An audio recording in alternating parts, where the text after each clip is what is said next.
नमस्कार दोस्तों, मैं विकास आप सबका स्वागत करता हूं मेरे चैनल में। और आज की ही जो कुंडलियों की जो विवेचन है उसका एपिसोड मैं स्टार्ट कर रहा हूं। उसमें से सबसे पहली कुंडली जो है वो है मंगल की, और इनकी जो बर्थ डिटेल है वो है 6 सितंबर 1993। इनका टाइम जो है वो है, जन्म समय जो है वो है 5:40 सुबह का, और जन्म स्थान है खरगोन, मध्य प्रदेश। तो ये इनकी जन्म तिथि है, जन्म डिटेल है।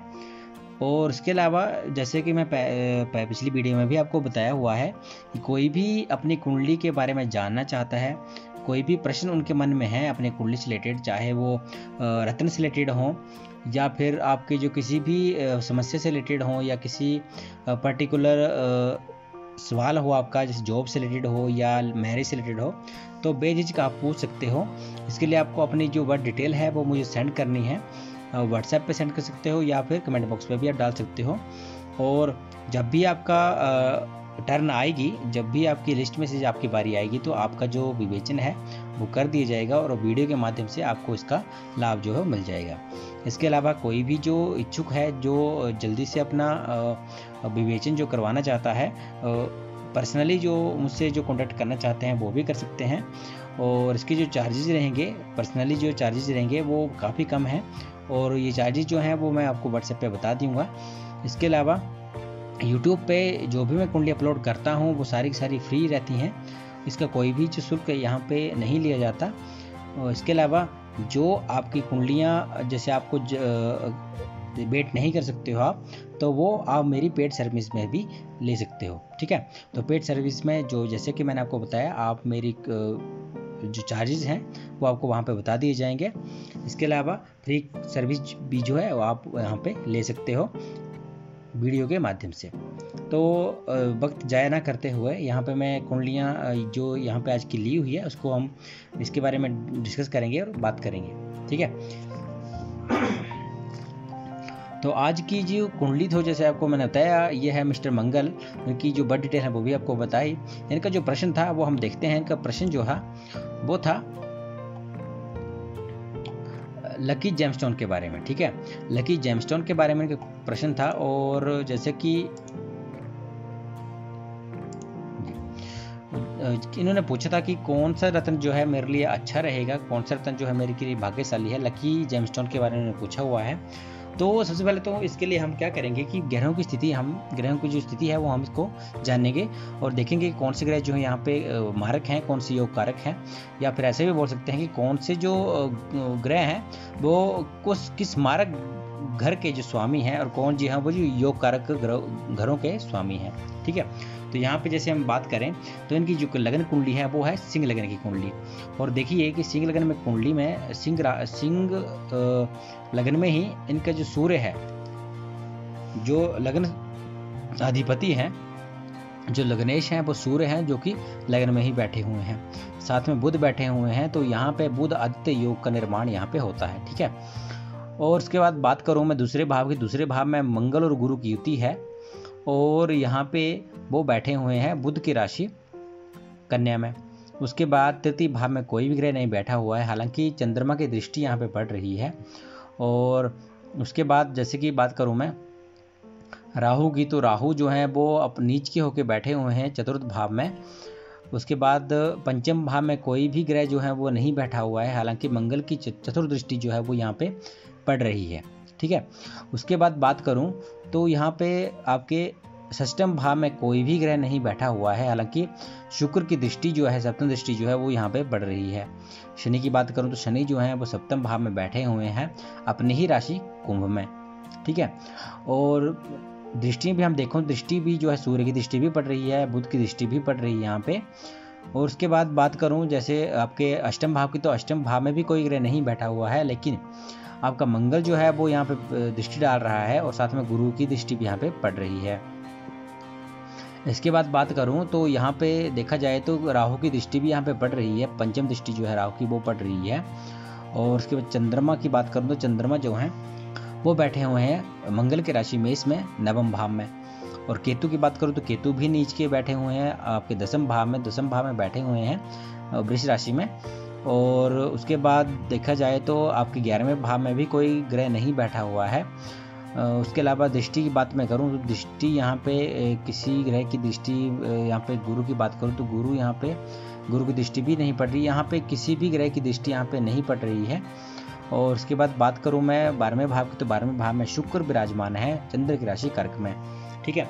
तो ये इनका जो है ग्रहों की जो स्थिति है, ठीक है। तो हम यहाँ से हम क्या करेंगे कि जो शुभ ग्रह हैं, जो अच्छे रिजल्ट देने वाले ग्रह हैं, उनको हम उसमें से लिस्ट इसकी अलग बनाएंगे और देखेंगे कि कौन से ग्रह जो योग कारक यहाँ पे बन रहे हैं और कौन से जो है वो मारक भावों के स्वामी हैं जो कि यहाँ पे दिक्कत करेंगे, ठीक है। सबसे पहले बात करें लगन की, तो देखो लगन में ही सूर्य विराजमान है, बुध विराजमान है, ठीक है। सूर्य विराजमान है, बुध विराजमान है, दोनों की जो है वो वहाँ पे हम बल दे लेते हैं। तो सूर्य जो है अपनी राशि में है, देखो एक तो वैसे ही बली होगी क्योंकि अपनी ही राशि में बैठे हुए हैं। दूसरी बात यह है कि यहाँ पे कितने अंश पे बैठे हैं वो भी हमें देखना पड़ेगा। तो देखिए सूर्य जो है सिंह राशि में 19 डिग्री में है, कोई दिक्कत नहीं, अच्छे इस पे बैठे हुए हैं, कोई भी यहाँ पे प्रॉब्लम नहीं आने वाली। हाँ, शुक्र के नक्षत्र में बैठे हुए हैं तो ये खर्चा भी अपने ऊपर करवाएंगे, अपने ऊपर ही इंसान जो है खर्चा इस पे करता है, ठीक है। उसके बाद बात करूँ बुध की, बुध भी 60 में बैठे हुए हैं, बुध आदित्य योग का निर्माण कर रहे हैं। तो बुध की बात करूँ तो बुध जो है 26 डिग्री पे, देखिए 26 डिग्री में बैठ गए हैं तो वो वृद्धावस्था की तरफ चल पड़े हैं। तो यहाँ पे बुध जो है वो कमजोर होने की स्थिति में आ गए हैं। और बात करूँ यहाँ के नक्षत्रों की, तो बुध जो है वो शुक्र के ही नक्षत्र में वो भी बैठे हुए हैं। तो जैसे कि मैंने आपको बताया कि अपने ही ऊपर जो हो ऐसे इंसान जो खर्च करता है, ठीक है।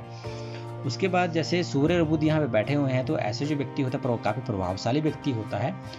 और जैसे कि बात करूँ सूर्य तो यहाँ पे ठीक है, बुध यहाँ पे कमजोर है, तो बुध का रत्ना पन्ना जो है धारण कर सकते हैं। सोने की अंगूठी में कनिका अंगुली में धारण करनी है और धारण करने की जो विधि है वो आप मुझसे पूछ सकते हैं। इसके अलावा बात करूं मैं द्वितीय भाव में मंगल की, तो देखो मंगल जो है वो शत्रु राशि में बैठे हुए हैं। वैसे मंगल जो है सूर्य की जो सूर्य के लगन में सिंह लगन में वैसे कारक ग्रह होते हैं और उनका जो स्वामी होते हैं वो होते हैं ये नवम भाव के और आपके चतुर्थ भाव के। तो दोनों भाव के स्वामी होते हैं मंगल और द्वितीय भाव में बैठे हुए हैं। मतलब आपका भाग्येश का स्वामी और आपका सुख सुविधा का स्वामी कहाँ बैठा, आपके धन स्थान में। तो ये भी अच्छी स्थिति यहाँ पे बनती है मंगल की। तो मंगल का रत्न भी आप धारण कर सकते हैं, लेकिन आपको अगर बुध का रत्न धारण किया हुआ है तो आप मंगल का रत्न धारण नहीं कर सकते, ठीक है। बुध का रत्न आप धारण करते हो तो आपको मंगल का नहीं धारण करना है और मंगल का धारण करते हो तो बुध का धारण नहीं करना है, ठीक है। सूर्य के साथ आप दोनों ही रत्न धारण कर सकते हो, लेकिन इन दोनों में से किसी एक का, ठीक है। क्योंकि अगर सूर्य बुध आदित्य योग का आप लाभ लेना चाहते हो तो सूर्य का देखिए सबसे पहले, क्योंकि ऐसे इंसान में गुस्सा भी काफ़ी होता है। मंगल क्योंकि द्वितीय भाव में है तो वो भी वाणी में गुस्से वाली वाणी ऐसी इंसान की होती है। हालांकि गुरु जो है वो यहाँ पे स्थिति को संभाल लेते हैं, फिर भी यहाँ पे मंगल का रत्न आपको रिकमेंड नहीं करूंगा मैं। हालांकि मंगल की बात करूँ तो मंगल जो है वो 22 डिग्री पे है, हस्त नक्षत्र में, चंद्रमा के नक्षत्र में है। तो वैसे भी चंद्रमा के नक्षत्र में बैठे हुए हैं तो यहाँ पे नवम भाव का रिजल्ट भी देंगे, ठीक है। आपके चतुर्थ भाव का रिजल्ट भी देंगे और आपके अष्टम भाव का रिजल्ट भी यहाँ पे देंगे। तो मंगल की बात मैं यहाँ पे जैसे करूँ तो मंगल देखो यहाँ पे जैसे मंगल जो है वो अपनी मित्र राशि को ही देख रहे हैं और चतुर्थ भाव के स्वामी भी हैं, ठीक है। तो मंगल का रत्न रिकमेंड करना इसलिए नहीं करना चाहता क्योंकि आपका गुस्सा जो है वो बढ़ जाएगा, ठीक है। और गुस्सा बढ़ जाएगा तो वो दिक्कत थोड़ी हो सकती है। हाँ, बुध का रत्न आप धारण कर सकते हैं, बुध का रत्न आपके लिए अच्छा रहेगा और वैसे भी वो आपके लगन में बैठा हुआ और बुध जो है वो बुद्धि का कारक ग्रह है, तो ये भी आपका जो काफ़ी इसमें अच्छा रिजल्ट देगा, ठीक है। मंगल की बात करो तो मंगल को अपने फेवर में करने के लिए आप देखो, अगर आप मंगल का रत्न धारण करते हो तो बुध की आप जो है आराधना कर सकते हो, बुध के मंत्र को जाप कर सकते हो, ठीक है। तो उससे आपका बुध जो है स्ट्रॉन्ग हो जाएगा। और अगर आप बुध का रत्न धारण किया है तो मंगल के जो बीज मंत्र उनको जाप कर सकते हो, ठीक है, मंगलवार के दिन। तो वो भी आपके जो है अच्छे यहाँ पर रिजल्ट जो आपका जो पॉजिटिव तो वैसे हैं, लेकिन आपके जो है वो अच्छा रिजल्ट यहाँ पे देंगे। लेकिन रत्न की बात करूँ तो बुध के रत्न के साथ मंगल का रत्न धारण नहीं किया जाता क्योंकि मंगल के साथ बुध की शत्रुता रहती है, ठीक है। तो मंगल का रत्न आप धारण नहीं कर सकते, ठीक है। बाकी की ग्रहों की बात करूँ तो राहु नीच के हैं, केतु नीच के हैं, इनके रत्न तो वैसे धारण नहीं करने हैं। बात करूँ चंद्रमा की तो चंद्रमा का भी आप रत्न धारण नहीं कर सकते क्योंकि वो त्रिक भाव के स्वामी हैं। और शनि की बात करूँ तो शनि के रत्न अगर आप धारण करते हो, ठीक है, शनि के रत्न आप धारण करते हो तो ऐसी स्थिति में आपके ऊपर जो है वो दिक्कत करेगा क्योंकि शनि की दृष्टि जो है लगन में पड़ रही है और सूर्य के ऊपर पड़ रही है तो दिक्कत हो सकती है। तो शनि के रत्न आप मैं रिकमेंड नहीं करूँगा। वैसे भी सिंह लगन में शनि के रत्न धारण नहीं किया जाता, ठीक है। तो जैसे कि मैंने बात बताई आपको कि इसमें से दो ही जो अच्छे मुझे लगे कि 2 ही ग्रहों के आप रत्न धारण कर सकते हैं। हालांकि सूर्य के रत्न धारण करने के लिए भी कर सकते हो, लेकिन यहाँ पे दिक्कत आपको जरूरत नहीं है, ठीक है। सूर्य वैसे भी बली हैं और 19 डिग्री पे हैं, वैसे भी कोई दिक्कत नहीं है, सूर्य रत्न नहीं धारण करोगे कोई दिक्कत नहीं। बुध का आप धारण कर सकते हो, मंगल का भी धारण कर सकते हो, दोनों में से किसी का भी कर सकते हो, लेकिन मैं रिकमेंड करूंगा बुध का रत्न। तो पन्ना सोने की अंगूठी में कनिष्ठ अंगुली में, कनिष्ठ उंगली जो है छोटी उंगली जो होती है राइट हैंड की, उसमें आप धारण कर सकते हो, कोई दिक्कत कोई परेशानी नहीं होगी, ठीक है। तो आपका जो प्रश्न था उसका उत्तर मैंने दे दिया। अब बात करूंगा मैं अगली कुंडली की। अगली जो कुंडली है वो है माया शर्मा जी की, और इनकी जो बर्थ डिटेल है वो है 10 मई 1991, टाइम है 11:11 का रात का, और जन्म स्थान है अलवर राजस्थान। तो ये इनकी जन्म विवरण है, और इनका जो प्रश्न था वो था कि मैरिड लाइफ स्टेबल कब होगी, पहला क्वेश्चन। और दूसरा क्वेश्चन था कि चाइल्ड के योग, बच्चे के योग जो हैं वो कब तक हैं। और उसके बाद एक तीसरे क्वेश्चन था कि मेरे लड़की की हेल्थ कैसी रहेगी। इनकी जो लड़की है, लड़की होगी शायद मेरे हिसाब से, वैसे इनका चाइल्ड का योग पूछा है, तो मुझे नहीं पता कि ये क्या बताना चाहते हैं, क्या ये पूछना चाहते हैं, क्योंकि अगर बच्चा है तो फिर ये चाइल्ड का योग क्या पूछ रहे हैं वो थोड़ा क्लियर नहीं है। फिर भी हो सकता है कि थोड़ी दिक्कत या परेशानी हो, या फिर हेल्थ अच्छी नहीं रह रही हो, तो शायद दूसरा बच्चा जो है वो प्लान कर रहे हैं, ठीक है। तो जैसे कि इनका क्वेश्चन था उस तरीके से मैं इनका प्रश्न का उत्तर देने का प्रयास करूंगा, और यहाँ पे स्थिति ग्रह स्थिति के हिसाब से देखेंगे कि कौन से ग्रह जिनके उस हिसाब से रिजल्ट यहाँ पे दे रहे हैं, ठीक है। तो बात करते हैं इनकी कुंडली की तरफ। तो लगन कुंडली में यहाँ पे जा रहा हूँ, और लगन कुंडली में इनकी जो कुंडली है वो है धनु लगन की कुंडली। धनु लगन की कुंडली है, और कुंडली में लगन में ही राहु विराजमान है। उसके बाद बात करूँ द्वितीय भाव में शनि अपनी ही राशि में मकर राशि में विराजमान है, और उसके बाद तृतीय भाव में कोई भी ग्रह नहीं बैठा हुआ है, और किसी भी ग्रह की दृष्टि जो है वो यहाँ पे देखी जाए तो यहाँ पे नहीं पड़ रही है। और यहाँ पे जैसे केतु की बात करूँ तो केतु की दृष्टि जो है वो नवम दृष्टि जो है वो यहाँ तृतीय भाव में पड़ रही है, ठीक है। उसके बाद बात करूँ मैं चतुर्थ भाव की, तो चतुर्थ भाव में बुध और चंद्रमा विराजमान है गुरु की ही राशि में। और उसके बाद बात करूँ मैं पंचम भाव की, तो पंचम भाव में सूर्य विराजमान है उच्च के होके। और इसके बाद षष्ठम भाव देखूं तो षष्ठम भाव में भी कोई ग्रह नहीं बैठा हुआ है, और षष्ठम भाव की बात करूं तो षष्ठम भाव में किसी भी ग्रह की दृष्टि नहीं पड़ रही है। उसके बाद बात करूं सप्तम भाव की, तो सप्तम भाव में शुक्र मंगल और केतु की युति यहाँ पे बनी हुई है आपकी मिथुन राशि में। और उसके बाद अष्टम भाव देखें तो अष्टम भाव जो है गुरु विराजमान है अपने उच्च राशि में कर्क राशि में। और उसके बाद देखें आपके नवम भाव, तो नवम भाव जो है वो सिंह राशि यहाँ पे विराजमान है।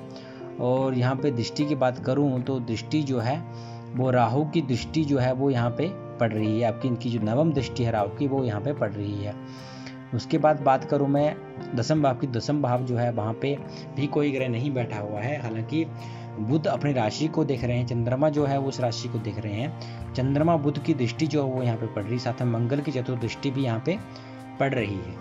उसके बाद बात करूं मैं आपके 11वें भाव की, तो 11वें भाव में भी कोई ग्रह नहीं बैठा हुआ है। हालांकि सूर्य जो है अपनी सप्तम दृष्टि से यहाँ पे देख रहे हैं।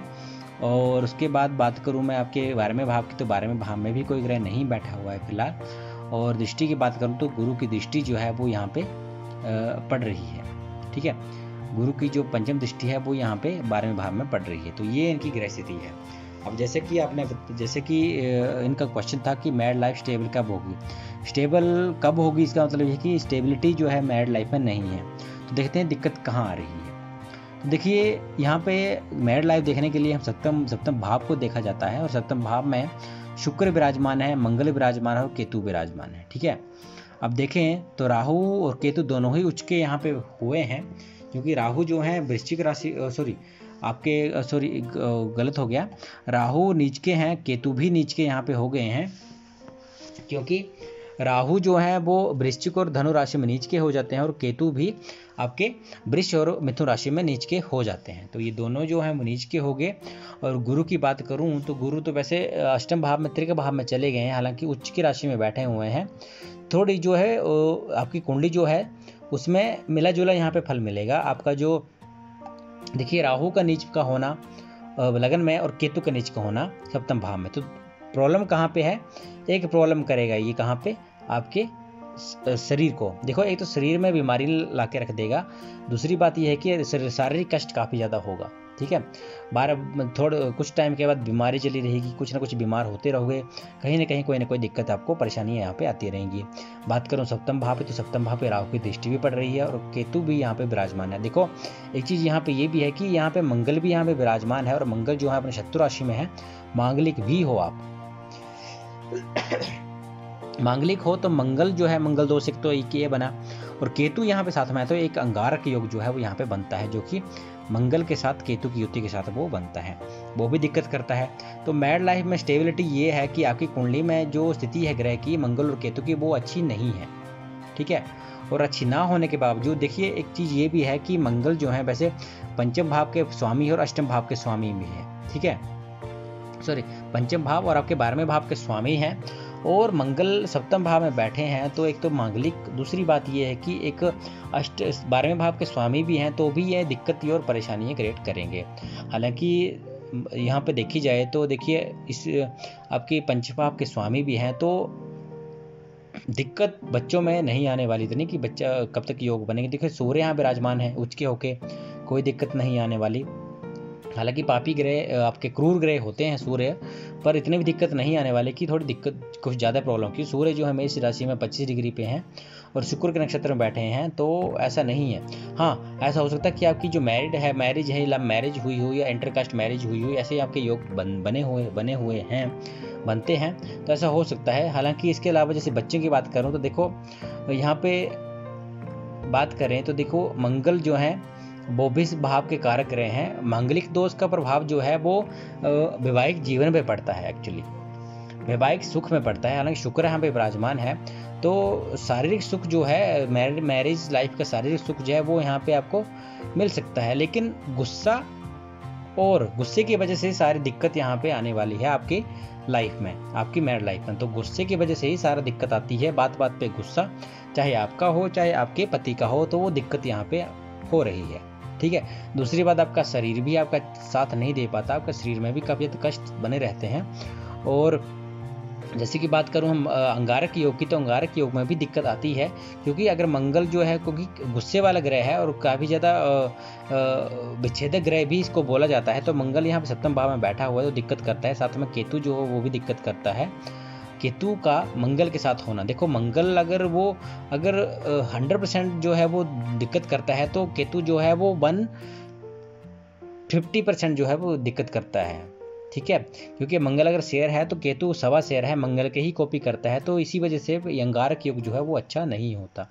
गुस्से वाला व्यक्तित्व होता है ऐसे इंसान का, क्योंकि दृष्टि भी पे इनके व्यक्तित्व पे जा रही है, आपके लगन पे जा रही है, तो यहाँ पे थोड़ा दिक्कत कर सकता है। तो इसके लिए आपको उपाय बताना चाहूँगा कि आप मंगल के जो बीज मंत्र उनका जाप करिए, और केतु, राहु और केतु दोनों की ही शांति करवाइए, क्योंकि शांति करवाने से ही राहु भी अच्छा फल देना अगर आप बीज मंत्र जाप करते हैं राहु केतु का, तो ये अपने फेवर में हो जाएंगे। इसके अलावा शांति भी आप करा सकते हैं, शांति कराओगे तो भी आपको ये परेशान नहीं करेंगे। ठीक है, फिर बचते हैं शुक्र और मंगल। तो देखो मंगल की बात करूँ तो मंगल यहाँ पे फिर बीज मंत्रों को जाप करेंगे तो आपके मैरिड लाइफ में स्टेबिलिटी आ जाएगी। ऐसे आप बोलो कि स्टेबिलिटी आ जाएगी तो ऐसे दिक्कत रहेगी आपके इसमें, तो ये उपाय आप करिए, मंगल के बीज मंत्रों का जाप करिए। ठीक है, और जो लाल चीज़ें हैं, लाल चीज़ें मसूर हो गए, मसूर की दाल जो है वो आप दान कर सकते हो किसी गरीब जो है, कोई जिसको ज़रूरत है, ज़रूरतमंद को, या फिर मंदिर में भी आप दान कर सकते हो। ठीक है, ऐसी चीज़ें आप करिए। और साथ में एक चीज़ और बताना चाहूँगा कि मंगलवार के फास्ट जैसे आपको बताया वो आप जरूर करिए, अगर कर सकते हो। नहीं कर सकते तो आप बीज मंत्र के जाप भी आप कर सकते हो। ठीक है, उसके बाद केतु की बात करूँ तो केतु के, राहु केतु की आपको शांति करवानी ही पड़ेगी, तो आपका जो मैरिड लाइफ है वो स्टेबल हो जाएगी, नहीं तो दिक्कत काफ़ी ज़्यादा बढ़ती रहेगी, और ये दिक्कत जो है काफ़ी टाइम से बन रही है। इसके अलावा अगर बात करूँ जैसे सूर्य उच्च के हैं, तो इसमें कोई दिक्कत नहीं कि बच्चे में कोई दिक्कत आएगी, बच्चे जो हैं वो हो सकते हैं आराम से होंगे, कोई दिक्कत यहाँ पे आने वाली नहीं है। तो जैसे कि आपका दूसरा क्वेश्चन था कि बच्चे कब होंगे, तो देखो जैसा आपने बताया कि आपका एक बच्ची भी है, पर फिर भी अगर दूसरा बच्चा आप देख रहे हो तो भी इसमें हम देख लेते हैं कब तक जो है योग बनेंगे। तो ये इस टाइम पे केतु की दशा अंतर्दशा यहाँ पे चली हुई है, तो दिक्कत यहाँ पे हो सकती है। ठीक है, केतु की दशांतर महादशा में आपकी अभी जो चली हुई है वो चली हुई है मंगल की अंतर्दशा चली हुई है, तो ये टाइम तो बिल्कुल भी अच्छा नहीं है आपकी इसके लिए। पर मंगल की जैसे यहाँ पे देंगे तो आपके जो योग हैं वो आपके 2021 तक जो है वो बन सकते हैं, अभी भी योग बने हुए हैं। हालांकि मंगल मैरिड लाइफ में दिक्कत कर सकता है, लेकिन जैसे बच्चों की बारे में बात करूं तो बच्चे को कोई दिक्कत नहीं है यहाँ पे। आपका जो बच्चे कंसीव करने के लिए या बच्चा प्लान करने की अब ये काफ़ी अच्छा समय है, आप कर सकते हो।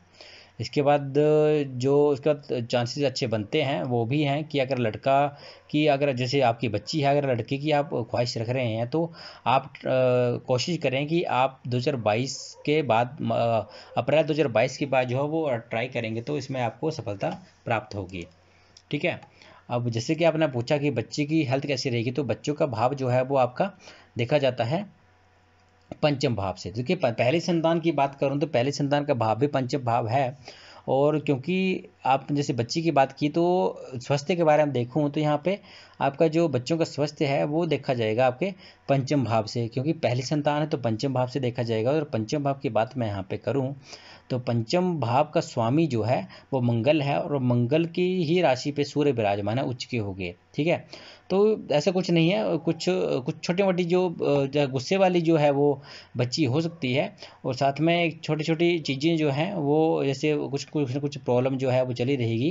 आपकी आंखों से रिलेटेड या सिर दर्द से रिलेटेड जो है दिक्कत आ सकती है बच्चे की स्वास्थ्य से रिलेटेड। इसके अलावा अगर आप उनको बोलें कि अगर वो अगर अगर अगर वो एबल है कि वो सूर्य को पानी दे सके तो वो आप वो उनसे करवाइए, या फिर आप अपने हाथों से भी उनके अपने हाथ लगा के, उनके हाथ लगा के, माता जो है वो बच्ची के हाथ लगा के भी वो पानी सूर्य को दे सकती है। तो ये चीज़ें करें, सूर्य को अर्घ दें, वो दोनों आप भी दे सकते हो, या फिर आपकी जो लड़की अगर वो एबल है देने के लिए तो वो भी दे सकती है। तो दोनों ही मिलके जो है वो सूर्य को अर्घ देंगे तो वो ही अच्छे यहाँ पर रिजल्ट मिलेगा, बच्ची का स्वास्थ्य भी अच्छा होगा।